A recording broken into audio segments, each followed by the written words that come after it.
What's the easiest way to make a decision? Hey there, it's Westfall, and in this video, I want to share with you some ideas that can help you if you've got a difficult decision to make. And let's face it, life is full of decisions, but maybe right now you're facing a tough one. Maybe it's a decision to leave your job. Maybe it's a decision to start a business. Maybe it's a decision to leave your partner. Maybe it's a decision to start a life with a new partner. Whatever the case may be, in this video I want to share with you some ideas that can help to make that process of decision making easier and simpler. So, the first thing that I want to share with you is an idea, and in order to convey this idea, I hate to say it, but I'm going to have to use a green screen.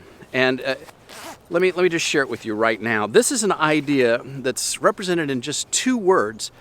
And these two words will help you to make any decision. In fact, these two words will help you to be a better partner, a better employee, a better person. It'll make you better at doing anything from washing the dishes to making love. That's right, I said it. Here we go. Are you ready for those two words? I'm going to have to cue the green screen. Here they are. Ready? Do you see that? Do you feel that?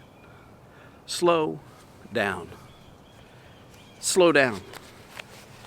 Often when we are facing big decisions, we've got some big thoughts going around in our head because the stakes are high, right? What if I make the wrong decision? I mean, what if I choose the wrong college? What if I choose the wrong partner? What if I choose the wrong company? What if I choose the wrong car? Whatever the case may be, it could be tough. Slow down if you want to make it easier. And ask yourself this question as you're thinking about slowing down. What would this look like if it were easier? Remember the words of John Wooden, the famous UCLA basketball coach, who famously said, "Be quick, but don't hurry." If you've got a decision that has a timeline on it, I want to ask you, where's that timeline coming from? Where's that deadline? You know, I had a car that I had leased. And my wife was driving the car. She was in love with the car. She really liked it, and it was time for the lease to be up. And so I went back to the car dealership, and I went in and I said, "My lease is up. What are my options?" And they said, "Well, you can give us the car back, or you can buy the vehicle." I said, "Oh my God, that's a decision that I have to make." And I wasn't prepared to make it. And I decided to slow down and have a conversation where, when I slowed down, when I decided to be quick but not hurry, I asked this question: is there any way to extend the lease so that I can have some more time to make my decision? Guess what? Yeah, come to find out, the folks at the dealership will lease you a car month to month. Now, you probably already know that, but I didn't. And often what makes decisions difficult is what it is that you don't know, or maybe what it is that you think you know that just ain't so. Do you have an idea in your head, something that you know, but it might not be true? I mean, I thought for sure I had to make a decision at the end of the lease. I thought that was the timeline. That was what they said. It was either turn left or turn right. Well, guess what? There was door number 3, which is ask for an extension. Now look, I'm not suggesting that you ask for an extension on every deadline that you're facing. But when you slow down, you can see things in a new way. Another way to help you to make a decision is to visualize. Visualize what happens if the decision is made. And fast forward 3 months, 6 months, a year. And consider, what does your life look like? You've made the decision. You've decided to turn right, whatever that looks like to you. You've made that decision. Okay. What does your world look like? What about the people who are around you? Are you more satisfied or less satisfied than you are now? And probably when you do this exercise, you think, well, I could be more satisfied, but I might not be more satisfied. I might be happier, but the people around me might be unhappy. Well, how do you address that? You have to understand how human beings are wired. You have to understand an aspect of human nature in order to step into this decision. And the aspect of human nature is this. It's illustrated by imagining, if you will, that we are going to go to a restaurant that you've never been to before. And I know that's hard to imagine from here out in the woods, but of course there are restaurants, and we're probably going to pick it up because that's going to be safer. You with me? But this restaurant, it's a restaurant that provides Indian food. And if you're watching this in India, maybe you're watching this in Jaipur or Mumbai or wherever you might be watching this, you're like, look, we don't call it Indian food, we just call it food. I get it. But it's a type of cuisine. And let's imagine that you've never had this type of cuisine, this type of food before. And I order it, and I pick it up, and I give it to you from a safe social distance, wearing a mask. Will you be able to eat that food? I mean, you don't even know what it is. But you and I both know that our bodies are wired to digest food. I mean, it may not be tasty, it may not be delicious, but you and I both have the ability to digest food. Why? Because that's the way that our bodies are built. When food is put in front of us, if we choose to eat it, it may not be the most delicious food, then again, it might be life-changing, I don't know. But whatever the case may be, we're able to process food. When circumstances come up that are more complicated than ordering takeout from an Indian restaurant, it's easy to think that you won't be able to process it, that you don't have the equipment to make the right decision. Let me suggest something. What if you make a decision and then what you do next is what makes it right? Let me explain. Have you ever watched a TV show called Survivor Man? Survivor Man. It features this Canadian guy by the name of Les Stroud. And Les Stroud is Survivor Man. And he would put himself into these unbelievably challenging circumstances. He would go and be dropped off by helicopter in the middle of Nunavut, which is far northern Canada, where the ice never melts, and he would have to survive. He would have to survive sometimes for a week, sometimes without food.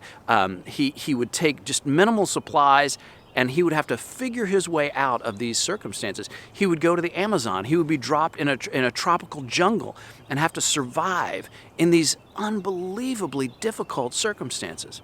Now you may say, "Hey, look, I'm not Les Stroud. I'm not a Survivor Man." But here's what I'm here to tell you. You are. You are. Now you may not have the same skills and survival skills that Les Stroud has cultivated over a lifetime in the outdoors. But isn't it true that you and I have the ability to do this one thing that I'm going to suggest to you right now? We have the ability to figure things out.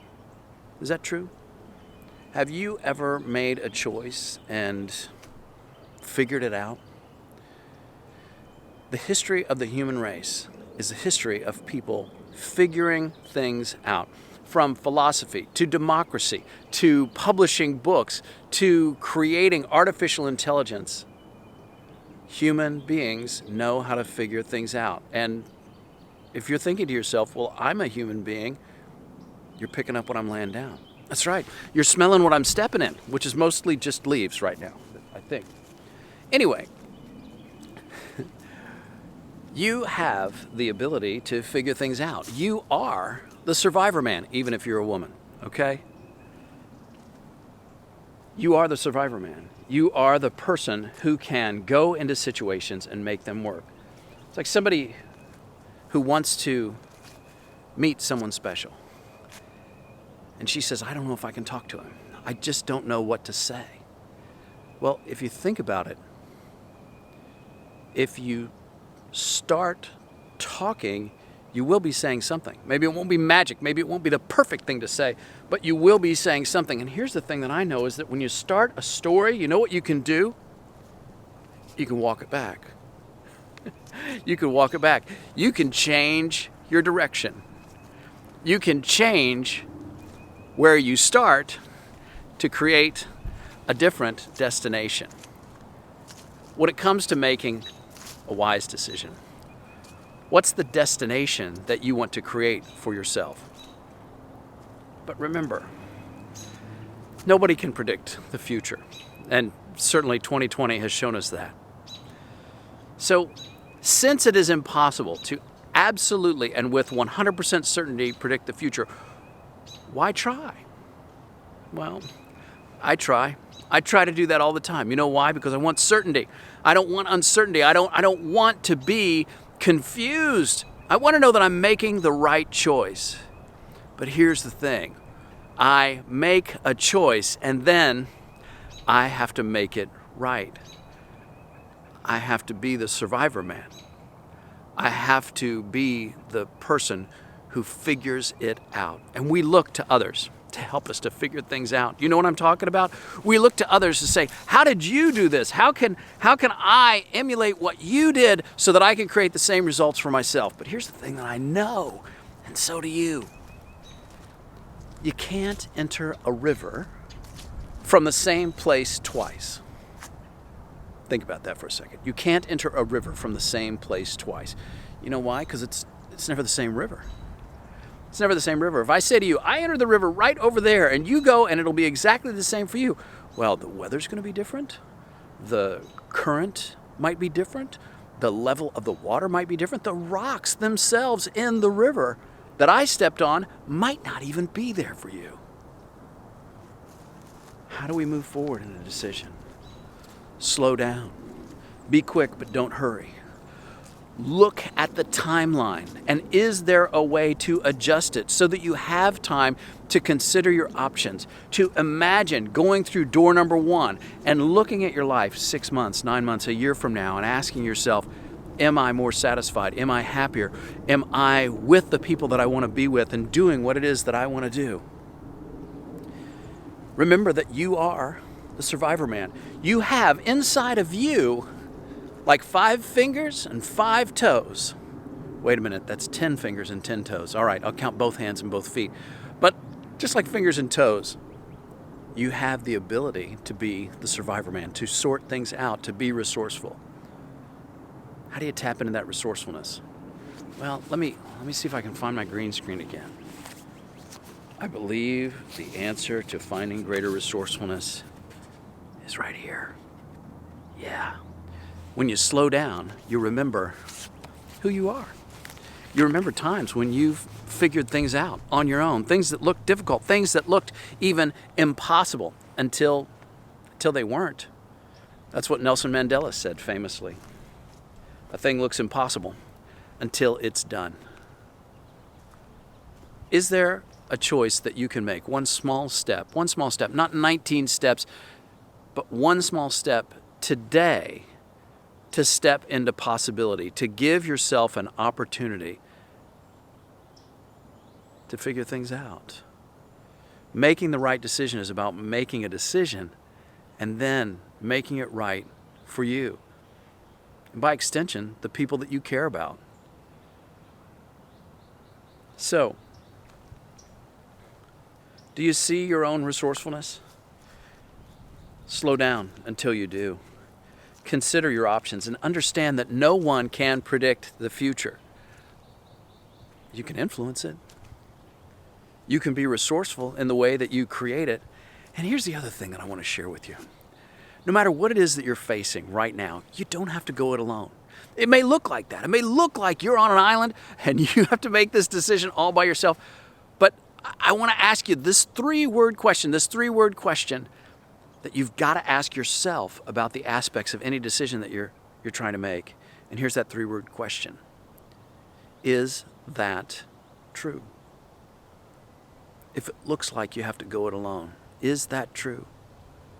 If it looks like you're not resourceful, is that true? Because there are thousands of examples all around us. The technology that surrounds us is an example of resourceful people figuring things out, creating things that have not gone on before. You have that same capacity. How do I know that? I mean, I don't even know you, right? You know what I know? Human nature, the way that human beings are wired, and you know it too. You know it too. Is that true? I think it is. So, from me to you, as you face your decision, recognize that you have the power to create. Ooh, I'm totally in the dark here. Let me step back so you can see what I'm saying. You have the ability, the resources to figure things out. And By taking one small step, you might be able to find yourself more time. You might be able to find yourself slowing down so that you see new possibilities. And if you're really smart about the decision you're about to make, don't make it alone. Find somebody that can share with you a perspective, that can see your blind spot, to see what you're not seeing, to explore the possibilities. Maybe that person is a coach. Maybe that person is someone who can help you to see new levels of performance, to see a fresh perspective, a perspective that could amplify your own and expand on what it is that you're facing. What could you do? What's one thing you could do today to make your decision easier? I hope this video has helped you to see something that can make your decision easier. My name is Chris Westfall. Thanks so much for taking the time to watch this video, and I wish you all the best in the decision that you're about to make.